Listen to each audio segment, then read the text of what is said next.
de Silicon Valley lo tengo aquí apuntadito porque es que es complicado, los temas de finanzas, la verdad, son un lío tremendo.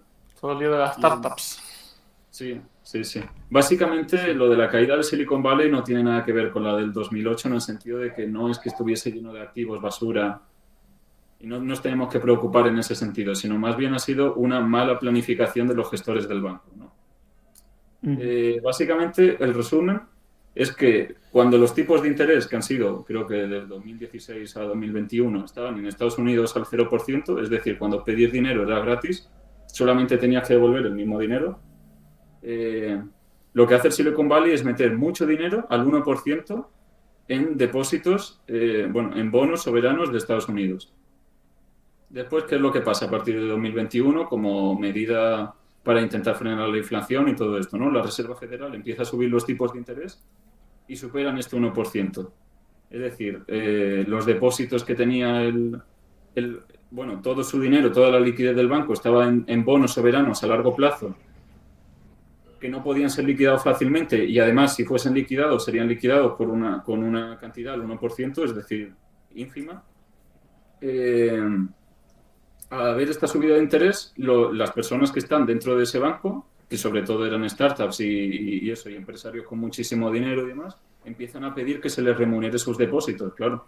Porque antes todos los depósitos que estaban al 0%, nadie te los remuneraba. Me los tenías que remunerar al 2,5%, ¿no? Ahora mismo creo que ya han puesto los tipos de interés al 3,25, la Fed, no recuerdo. Pero eso, empiezan a pedir más remuneraciones de los depósitos. Entonces, frente a esto que le están pidiendo, el Silicon Valley lo que tiene que hacer es entonces encontrar liquidez. ¿Qué es lo que hace? Liquidar los bonos del Estado al 1% más rápido de lo que deberían. Entonces los liquida con una pequeña pérdida.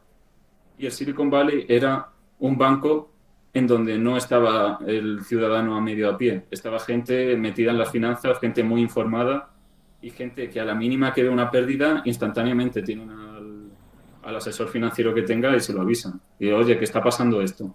Se corrió entonces un poquito de miedo y demás, lo del pánico bancario, y con que simplemente 20 personas empiecen a tener un poquito de miedo, se salen de ahí y, y el banco se queda sin liquidez. Bueno, es más, había apuntado aquí en uno, que lo decían en el confidencial, una sola persona ponía, o era una de las empresas que tenían depósitos, que ni siquiera es la que más grande tenía, eran 3.000 millones.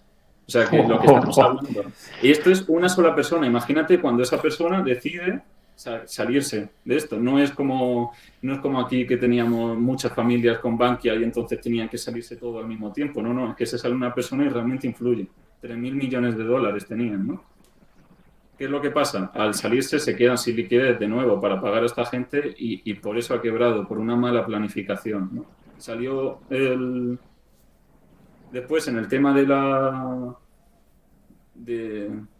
eso, de cómo rescatar este banco, salió Biden y dijo esta frase que yo cuando la escuché parecía que no iba a haber ningún tipo de rescate, pero después, no lo entendí muy bien lo que ha hecho finalmente, pero ha sido esto. Decía, el capitalismo no se trata de privatizar ganancias y socializar pérdidas. Que hasta aquí, pues, todos coincidimos con ello, ¿no? Los inversores sabían a los riesgos a los que se enfrentaban sus inversiones y no serán rescatados. No serán rescatados en el sentido de con el dinero del contribuyente, porque lo que ha pasado es que los accionistas y los bonistas del banco han perdido todo su dinero y han rescatado a los depositantes.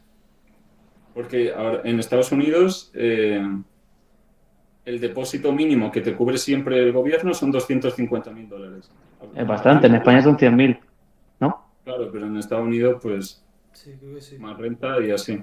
$250.000 son. Y eso, y había depositantes de miles de millones y a estos los van a rescatar íntegramente. Pero claro, ¿qué es lo que pasaba?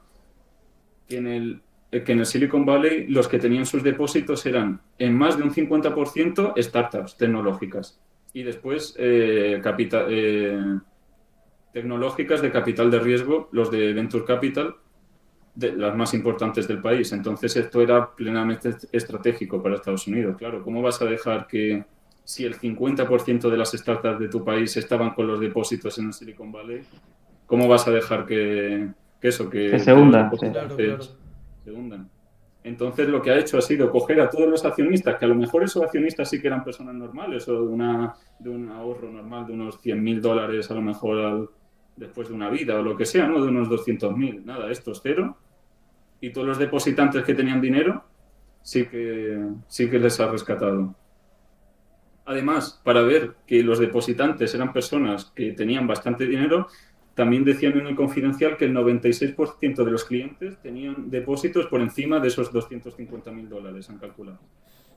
Básicamente, todas las personas que tenían dinero en el Silicon Valley estaban por encima de unos depósitos de $250.000. Se supone que serán empresas y demás. Y bueno, esto es básicamente el resumen, sí. Sí, al final ha sido por una cuestión internacional, es decir, tú tienes un sector estratégico que no puedes dejar que se hunda. Pues, Entonces tendrás que rescatarle este buceo, ¿no? y lo importante es eso, lo de la mala planificación, que esta gente estaba metiendo en bonos del tesoro a años, al 1%, creyendo que no iban a subir los tipos de interés. Y cuando suben, las personas te piden que sus depósitos se los revalorices a los tipos de interés del mercado actualmente, que no podían hacerlo porque no tenían la liquidez. Cuidado ahora que no caiga más de un banco, porque ha vuelto a subir los tipos de interés este trimestre. Claro, ¿esto no Sí, tiene que ver con lo del Swiss Bank? Sí, no, realmente la conexión no es tanta, es un poco, es más bien como el pánico bancario empezaba a pensar que podría ocurrir y como el Swiss Bank estaba medio igual, pues lo Claro. mismo. Pero en el caso del Swiss Bank igual se tendrá que rescatar porque leía el otro día que no es ya rescatar a un banco, sino que es que tienes que rescatar la posición que tiene Suiza respecto al resto del mundo. ¿Cómo Suiza no va a rescatar a su banco? Cuando supuestamente Suiza es para lo único que sirve para el chocolate, los relojes y para dejar dinero en sus bancos. Claro. Si no lo rescatas, olvídate. Claro. Muy bien visto. En Suiza, un país muchísimo más pequeño que España, estamos hablando de que quizás rescatan al Swiss Bank, que no lo sé todo todavía, para la próxima vez lo miraré, de que podrían estar rescatándolo con 50.000 millones de euros. Y para nosotros, en la crisis del 2008, toda España fueron 64.000 y para Bankia 46.000 euros. Y estamos hablando de que la economía española es 10 veces más grande que toda la de Suiza. Y aún así están ahí igual. O sea que imagínate la de dinero que quizás es una burrada. No sé si creo que era un 10% del PIB. Es una locura lo que se van a gastar en rescatar a esto. Eso, y un banco que supone la identidad nacional de Suiza, que tiene 161 años, el Swiss Bank este. Claro, es que eso es su... Yo recuerdo una frase que decía en una película de Orson Welles, El tercer hombre, que es así como de cine negro, muy guay, la recomiendo. Me parece que era el personaje que interpreta el propio Orson Welles, si no me falla la memoria, puede que no, pero hace tiempo, pero venía a decir, lo he buscado en internet para recibirla, venía a decir sobre digamos, la capacidad creativa de la polémica, de la guerra y de la inestabilidad. Le decía uno de los personajes al otro que reivindicaba la paz, que era un pacifista convencido. Decía, en Italia, en 30 años de dominación de los Borgia, no hubo más que terror, guerras, matanzas, pero surgieron Miguel Ángel, Leonardo da Vinci y todo el Renacimiento. En Suiza, por el contrario, tuvieron 500 años de amor, democracia y paz. ¿Y cuál fue el resultado? Y le dice, el reloj de Cuco. Eso es una gran frase. Y efectivamente, tienen el reloj de Cuco, tienen el chocolate y tienen los bancos. Fueron parte de su identidad nacional porque nunca ha pasado nada más. Y claro, Sí. y además forma parte de su potencial como país y de su riqueza. Si dejan de ser fiables en ese sentido, a ver de qué viven. O sea que también, de nuevo, es una cuestión de interés nacional, Sí, como en el caso de Estados Unidos con las total. startups. Sí. Interés nacional total, claro. Uno son las startups que las necesitan porque además son startups tecnológicas. Claro, que quiere ser competitivo Estados Unidos en ese sentido, ¿no? Contra China y demás, esto es totalmente clave y pues, es que es lo que tienen y la otra pues la identidad nacional de los bancos, de la reserva del mundo, básicamente, de dinero.